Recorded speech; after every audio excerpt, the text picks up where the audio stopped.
Hello and welcome to the Hagir show. I am really excited today to finally be able to sit down with Bryan.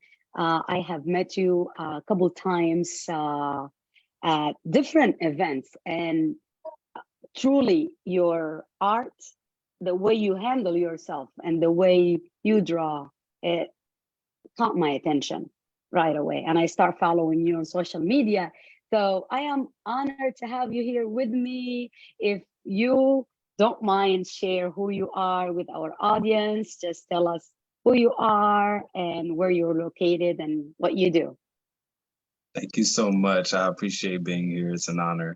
My name is Bryan Hickman the second. I go by King Prolifik. I'm a visual artist from Harrisburg, Pennsylvania, born and raised. I graduated from Shippensburg University in 2012. While I was there, I earned my Bachelor of Arts degree with a concentration in graphic design. After graduating college, I took on art full time, and I've just been involved with freelance work and commission work, but also community driven events that allow me to be a tool for uplifting the city basically and the youth. So I've been involved with after school programs, community mural projects, everything. I've been pushing my art, and ever since then it's just been a constant climb for me. So that's where I'm at. I am glad to hear how you start. But I want to know like more deep. I know everybody knows where you graduated from and what got you to do what you do. I know you can go and learn any kind of career, but being an artist is something that um it's a talent, something not everyone possesses. So when basically did you find that you are talented? Because that's not something just you wake up one day and like, okay, I'm gonna draw. um I've carried visual arts with me for as long as I can remember. Probably as young as 3 years old. Um, it's just been something I've kept with me throughout the years. I spent a lot of time uh, being raised by my mom and my grandmom. So having that safe space within my house, I was one of those kids that got bored really easily. So both me and my brother would just constantly try to get into creative things because we were easily bored with cartoons and action figures and everything like that. So it was just, what's the next thing that we can get our hands on? And drawing and painting was one of those consistent things that we kept with us throughout the years. And, I had never considered it a career path. It was Mhm. just one of those things that was for me. It was my tool to be able to love on myself and express myself in ways that, I couldn't even fathom. But at some point that clicked and you realized that you can make a difference. It Yes. doesn't matter what, like you have a message. Somebody could be talented and using that talent just to draw, like you said, and nothing wrong with that, or just to maybe relieve some stress, or it's a coping mechanism for a lot of people. But realizing that you have a message and you can actually make a difference with that art, Yeah. that's something I noticed from your art. You have something that you want people to see, you want people to hear, not Yeah. just like beautiful art, which it is. Thank you. Yeah, it's definitely one of those things I had to learn on my journey. It was for me, it wasn't enough to create something that was visually pleasing to the eye. But like you said, at the end of the day, art is going to be real impactful when it tells a story. And the minute I discovered that, it was just, now everything has to tell a story. I mean, it's one thing, being a visual artist and creating paintings, there's this stigma that you have to leave the interpretation up to the viewer, which I do like to do as well. But I feel like, telling a story provides a foundation for them to provide their perspective on too. So it's like you're still giving them room to interpret it how they want to, but you're just pointing that interpretation in the direction that it needs to be aimed at in order to challenge their level of thought on a surrounding issue.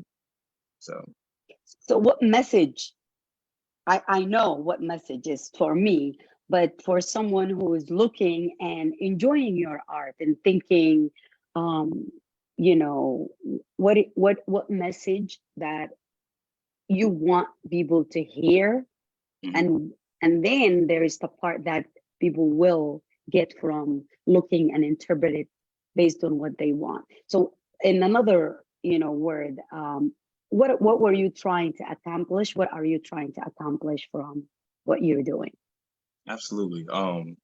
I believe that I represent liberation, through the arts, because for me, especially identifying as a Black man, um, there are a lot of things that come with, masculinity or manhood, to where we're conditioned to not have access to our emotions, or be able to even put our emotions into something tangible, to communicate how we feel with the rest of the world. Um, I gained a heavy level of appreciation for my roots and my culture from which I was, brought up from, and so I have to embed that in my pieces so that I'm, one, through my artistry, I'm showing the younger generation that art is a means of communicating your feelings, but also. Um, it's a way of documenting history as well.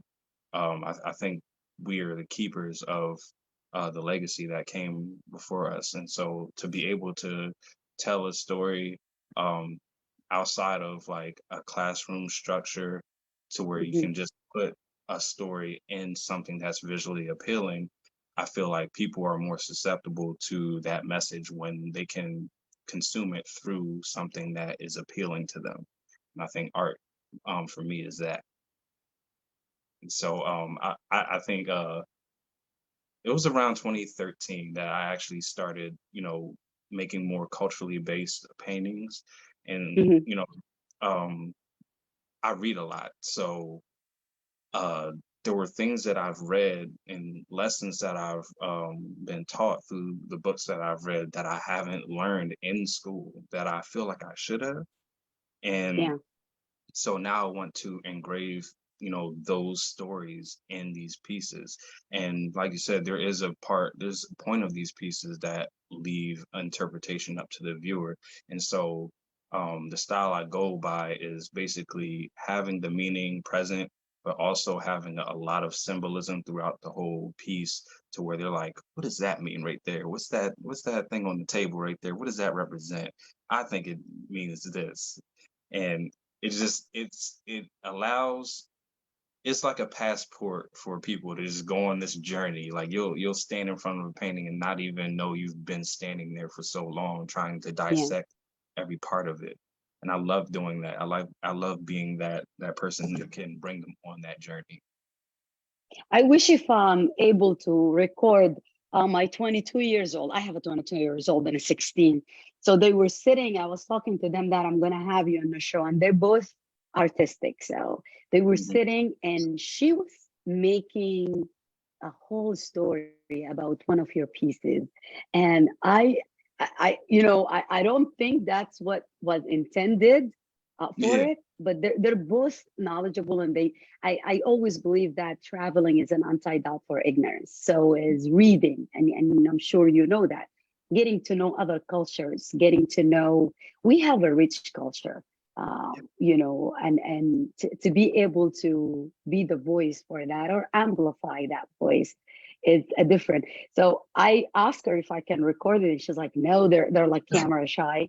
But I thought that was really, really cute, for someone to look, and she was talking about deep issues, and that's what your art actually present. Like when I see it, I think of hidden messages. I never thought of it as something as simple as it. Not like it looks simple. It all looked, it had meaning, but I knew there is something behind it. Do you have a specific piece of art that represents something to you, something that maybe a tough time in your life, or something you read in our history, or something that just clicked, and you felt the need to put that in a piece of art? Absolutely. That's why I chose this background. This is the piece right here. Yeah, Yes. And so, that's the same piece my daughter was talking about, by the oh yeah. way. Oh wow. Okay. Yes, yes. Okay. Wow. Okay. Yeah. So Yeah. this is titled "One Down to the Go," and it represents a specific period in the 1970s. Um, I was motivated by both Angela Davis, who's a human rights activist, and James Baldwin. So the period that I had read about was surrounding the Soledad brothers. So basically, the phrase that is represented in this piece is, "If they come for you in the morning, they'll come for me at night." So where I got that from was that during that time, um, there were a lot of complaints coming from the Soledad prison and other prison facilities in the West and all throughout the United States, that, you know, there were white prison guards that were making unsafe environments for Black inmates. And so there was a specific inmate by the name of W.L. Nolan who had, voiced his complaint to the superintendent of the prison. And um, his concerns weren't met with any type of expediency or urgency whatsoever. And consequently, W.L. Nolan and two other inmates, Black inmates, were killed in a prison riot by a white prison guard. And they were the only Black inmates that were involved in the fight. So the prison guard ended up getting acquitted for the charges against them, and it was ruled a just homicide. So, the prison was in an outrage, and so was the rest of Black America, because they heard of these injustices taking place inside the prison system, and so they were rallying against, um, you know, the killings of these Black inmates. So literally a couple days after those inmates got killed, there were three other inmates that retaliated by killing another one of the white prison guards, and those inmates were known as the Soledad brothers. So later on, um, they were charged, for the murder of that prison guard. But also there was another inmate by the name of James McCain who was um, charged for doing the same, for stabbing another white prison guard. And so there was a committee, a Soledad Brothers Defense Committee, that Angela Davis ended up being the leader of, just rallying for, pushing that awareness that this was happening. And so um, the younger brother of one of the Soledad brothers, his name was Jonathan Jackson. He was the younger brother of George Jackson, who was one of the Soledad brothers. Planned a basically planned a courtroom kidnapping where they would march in the courtroom, take the Black inmate James McCain hostage, or just in custody, and try to rally for the freedom of the Soledad brothers as well. It didn't work out as planned, and it resulted in Jonathan Jackson and a couple others, even the judge of the trial, getting shot and killed. And so it was believed that Angela Davis was the one that provided the weapons for that courtroom shootout. And so she went into hiding. And if you look up like all of the images of her mugshot and everything being plastered on newspapers and everything, she was placed on the America's Most Wanted list. So they found her a couple months later in a motel room, and she went freely. She was in disguise. She had cut her afro down. She had makeup on and everything.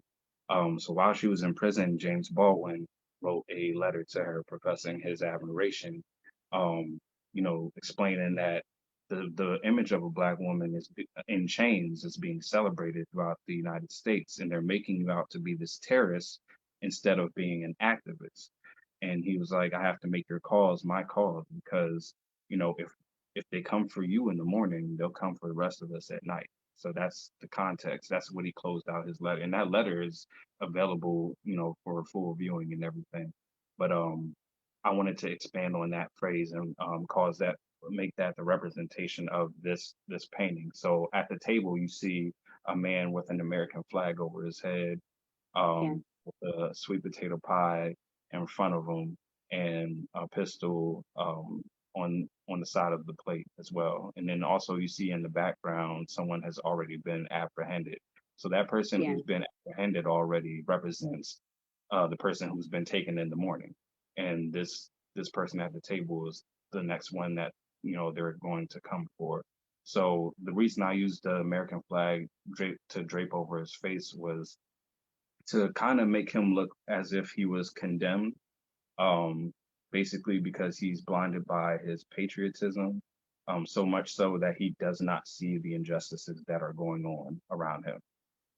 So the things on the table represent things that belong to the person that's already been taken. So you have the revolver, which represents our freedom and right to bear arms. Um, and you have the pie. The pie represents the pursuit of happiness, the American dream. I use the sweet potato pie because that's a more famous pie in the black, community.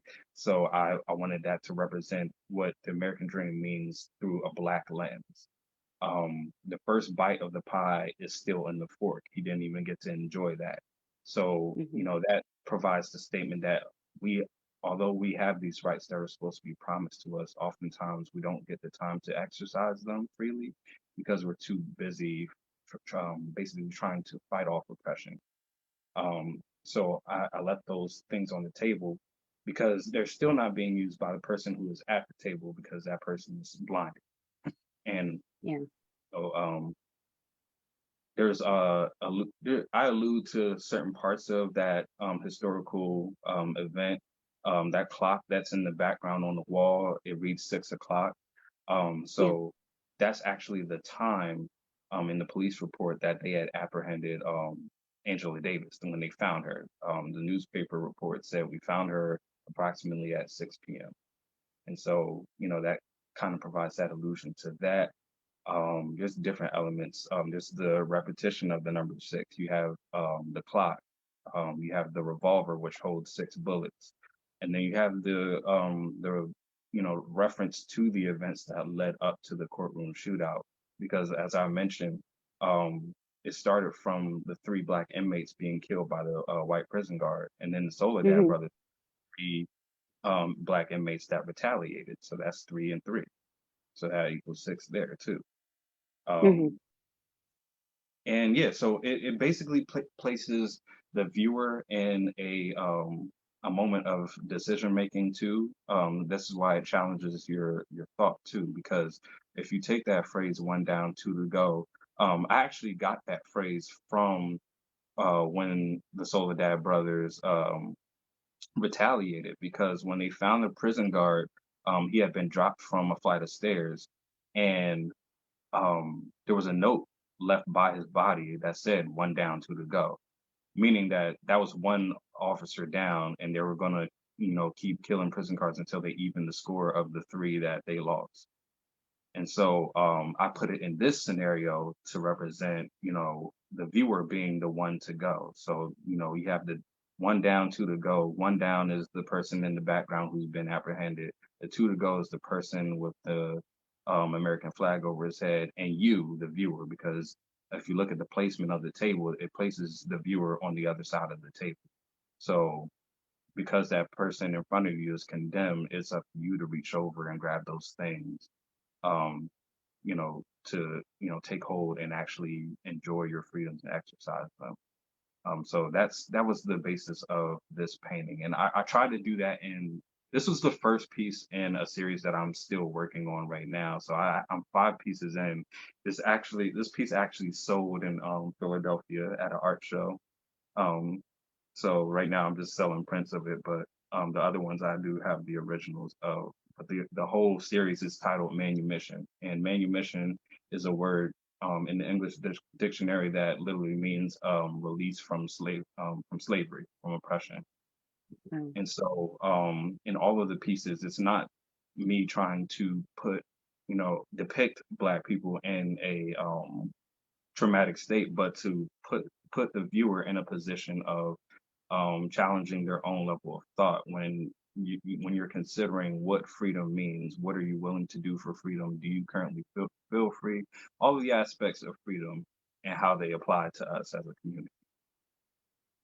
So yeah, that's a Wow. first piece of that series. I'm not surprised. That's truly what I expected. Not the actual story. Like, I am not gonna lie and say I put Angela Davis in it, but I knew there were something deeper to every work you do. And this is a whole.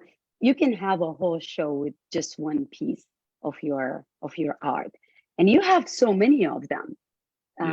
Yeah, You work with fire. You have representation of powerful. Like, every time I look at how you portray a Black woman, it makes me smile, honestly. And I know there is a story. I don't know you, but I know there is a story behind that. I yes. don't know if it's your upbringing or someone in your life, or this is the way you wanted us to be seen. Can Absolutely. you can you say?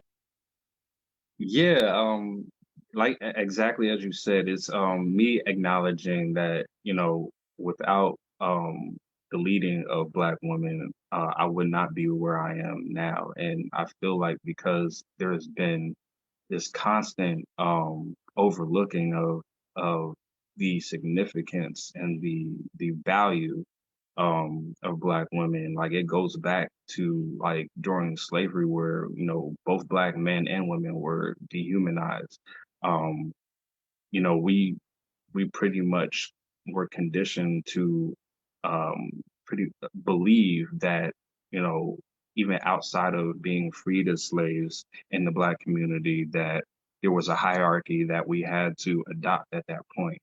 And we pretty much copied what white supremacy was, practicing on us. And if you look at the beginning of the feminist movement, it was fueled by Black women. It was carried by middle class white women, but they were often um, kicked out of these conferences that were surrounding civil rights, and because women couldn't participate in these rights, these middle class white women would use the plight of Black women who were enslaved at that time as a basis of argumenting their own value as just women. And so, because there's such a history of Black women being um, referenced in order for the argument of like personal value, but never having their value acknowledged, I felt like it was important for me to do that. And another thing, with me being a visual artist, and diving into my cultural roots a little bit more, I believe that I am a piece that can be a bridge between African culture and African American culture as well, because that was a point in my life where I found that the roots had been severed, and I wanted to make my artistry a reconnecting of those roots. So that involved a lot of exploration, and then through depictions. Um, I remember being in school and just seeing like just only being presented with like Greek mythology works, art from Europe and everything. And I learned the word iconography. It was basically taking a human and depicting them in a painting to make them look godly or to put them on a pedestal. And there were so many ways you can do that. You can do that through the contour of their body, through the positioning of where they were looking. It was said that the iconic version of a woman or any human figure depicted in a painting would never look directly at the viewer. They would look up or they would look off to the side. And that profile is the most vulnerable pose you can depict in a painting because it allows the viewer to take in the image fully without feeling pressured by having that eye contact with the human. So I wanted to do my version of that on canvas. I was the one of very few black art majors in my school. So um, I didn't even know, like, as far as executing paintings, I was very intimidated around that time. I didn't even paint my first canvas until after I graduated. But when it came to actually creating in that art program, I felt limited because um, I couldn't I really couldn't tell my story and expect my classmates or my professors to really understand or have that level of empathy with like the pain that I was showing through my work. It was just constantly understood. I tried a couple of times, and um, those were like my favorite pieces because it was me actually giving myself permission to tell my story regardless of how it was going to be perceived.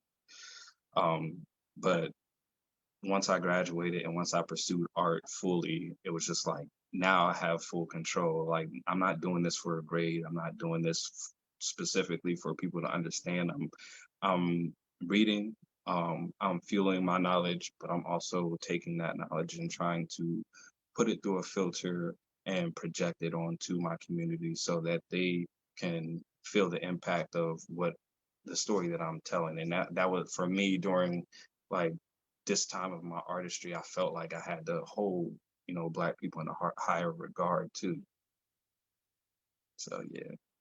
I can't stop smiling because you're truly one of a kind. I'm Thank not you. just saying that lightly. And just to have this talent right here in our area in Harrisburg. And you hear that a lot. Oh, there's nothing to do in Harrisburg. I mean, come on. Like there Oh is no.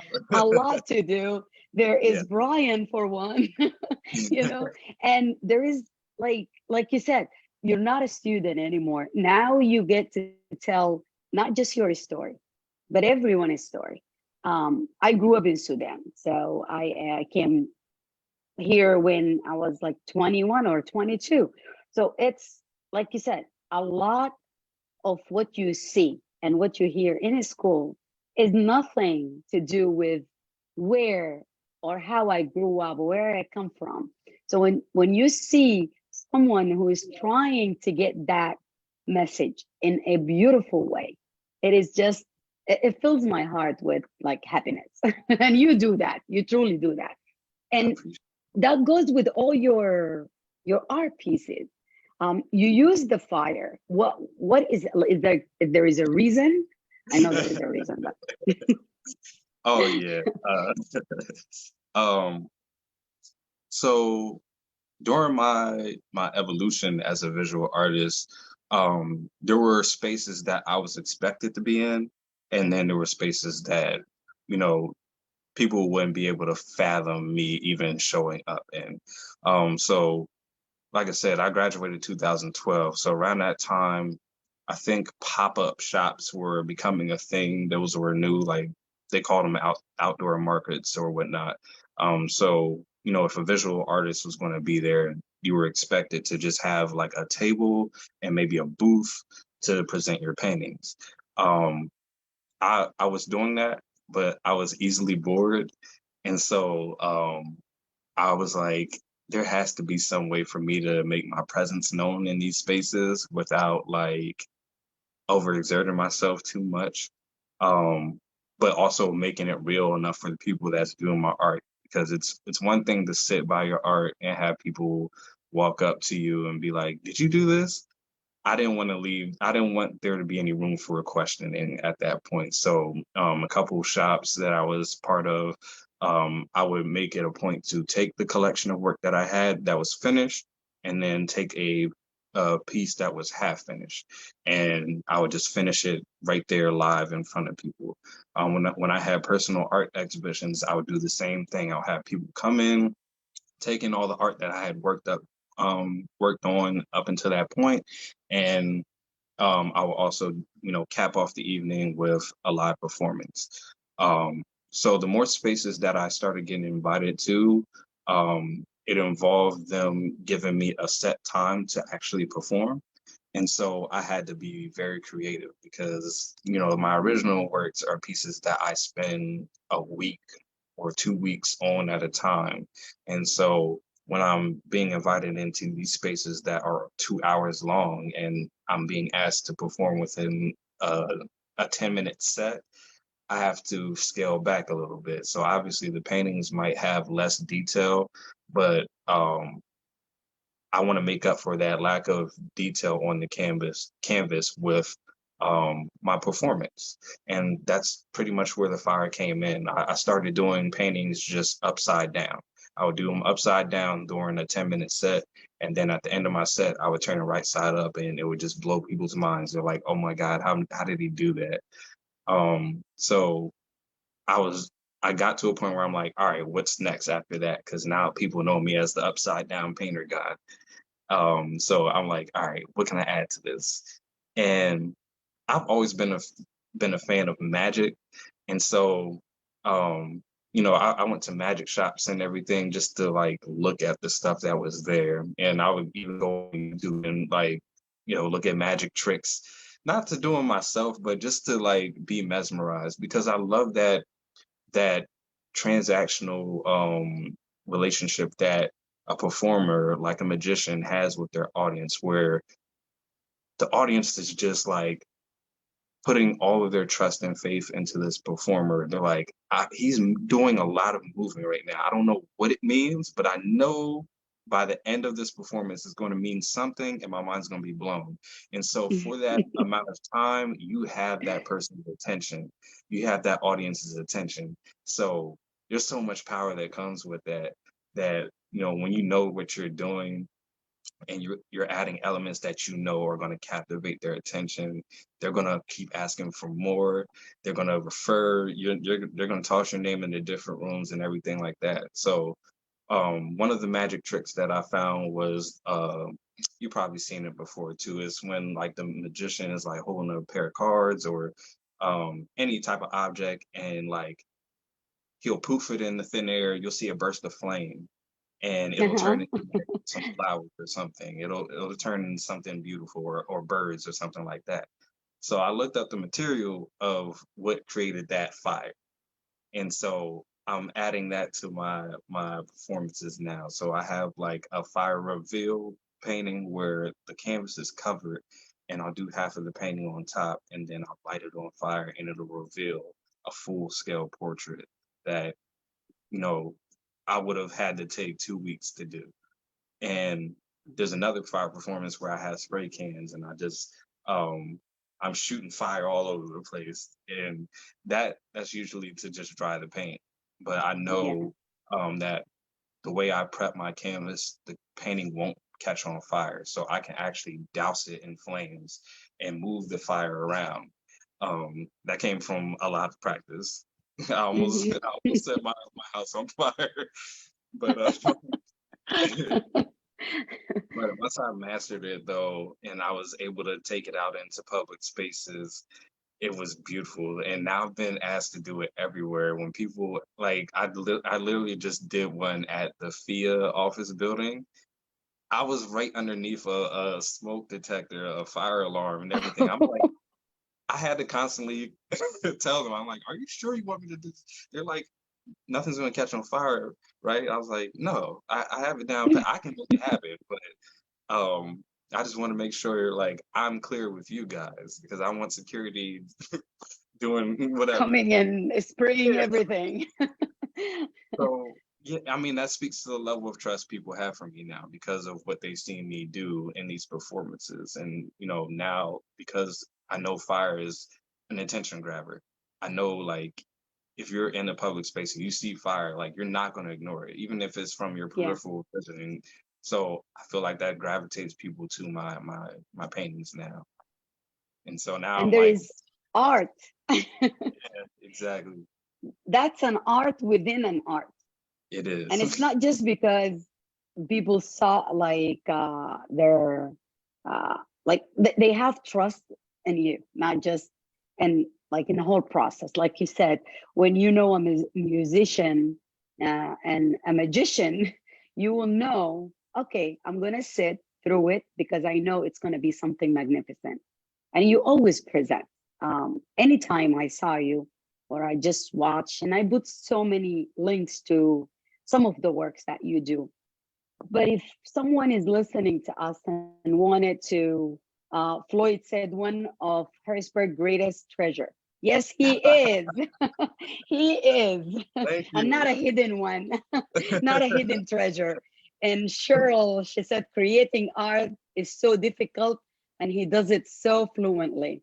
And you do. I mean, it's if something, and that's I think if I'm gonna speak like on your behalf and say that shows if you love something, and that could be a message to everyone out there.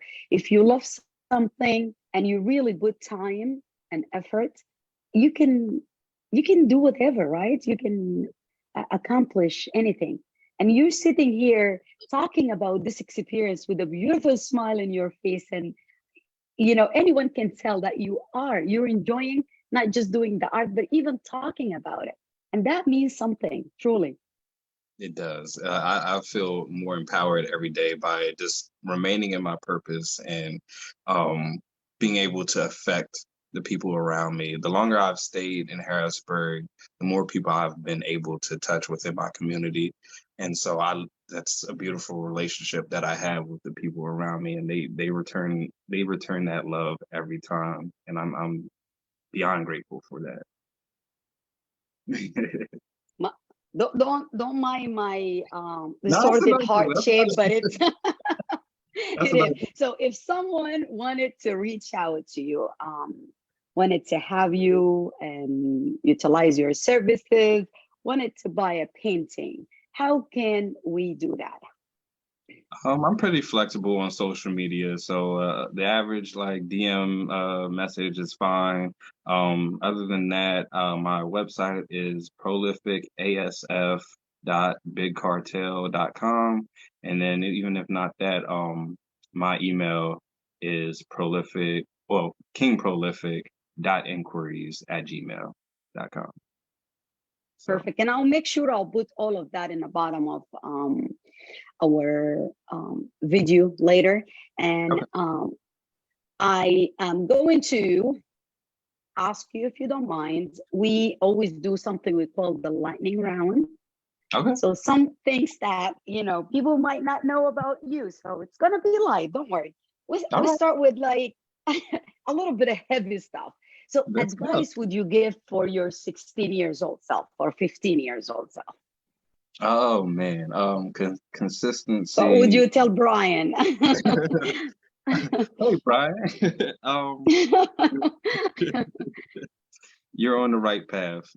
Stay consistent and keep loving with what you're doing. As long as you can affirm that you love what you're doing, then nothing else matters. Everything else will be icing on the cake. Keep loving the people that love on you, and keep pouring into yourself and keep pouring into the community, and beautiful things will blossom. Love it, love it, love it. All right. So a person who inspired you the most. Mm. Um, my One grandma. person. My Okay. grandma. Yeah, she's Okay. definitely, and I would definitely like to acknowledge her as well. Katie Please Hickman. do. She is a survivor of breast cancer, and because it's Breast Cancer Awareness Month, I feel like, I wanted to give her flowers too for that. She's been one of those big influences in my life, in that, she provided me with a safe space to be able to cultivate my gifts. And that always came through encouraging, bragging about me constantly. So all of the publications that I've ever been featured in, she has at least 5 copies of each one. Oh, And wow. and so, like, making her proud has always been like one of my favorite things to do, because it's my way of bringing an accomplishment back home. But yeah, she's a big influence for me. She moved. So that side of my family came from Mississippi, and so Okay. yeah. So when my dad was born, she had only been in Harrisburg for not that long. But her and all of her sisters and brothers it was it was during the Great Migration, so it was like a fresh start for them. And she literally made everything happen, constantly, like no matter what, when it came to like financial turmoil, whatever. Hmm. But she she was that person that taught me how to manage my finances. She taught me the core things that I had to carry in from childhood to adulthood. So I remember 6-year-old me was sitting on her couch helping her balance her checkbook out, and Oh, it was moments like that that I hold near and dear, especially when carrying out my adulthood. Those are, I can remember my grandma teaching me specific things. thank you, Grandma, for giving us this gift. And like Floyd said, a treasure. And you, like, I can tell that you had a powerful, strong woman in your life, and your grandma just did that for you. So thank you, Grandma, for doing that. Guilty pleasure. Guilty pleasure. Hmm. I'm a big fan of red wine. Red wine is like that extra touch. When I get into painting, I would say I always like to have a nice little glass of wine right there. Um, yeah, I think that's my only guilty pleasure. I don't know.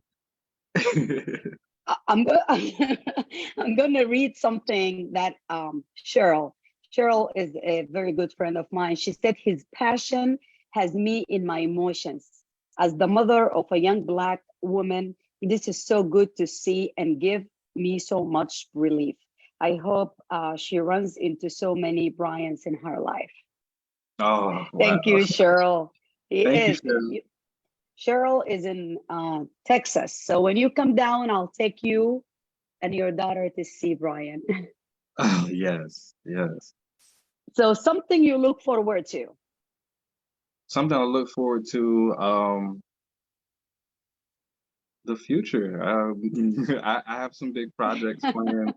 So, I'm, like I said, I'm still building on this collection. So, one of the things I plan to do is have write-ups on each piece. So even if Mhm. people buy the original work, they actually have that, you know, spelled out for them. So they're not like the lady that bought this, she actually messaged me, was like, could you send me like voice notes of everything you told me the painting was about so I can tell my friends? So I'm like, I'll send you a write-up on it. And I kind of want to do that for this whole series, and maybe potentially publish it in a book too. Okay. All Yeah. right. We will buy it. We will buy it definitely. So I think the last question will be, what do people misunderstand about you the most? Um, that I am not just an aesthetic. I feel like I started gaining a heavy appreciation for my cultural roots. Mhm. Um, I want to say like the mid 2010s, and so it carried into my visual appearance. And so I was seen wearing a lot of like African jewelry, African garb, Yeah. head wraps, um, everything. So, it was easy to accept that as just an aesthetic because it is, for a lot of people.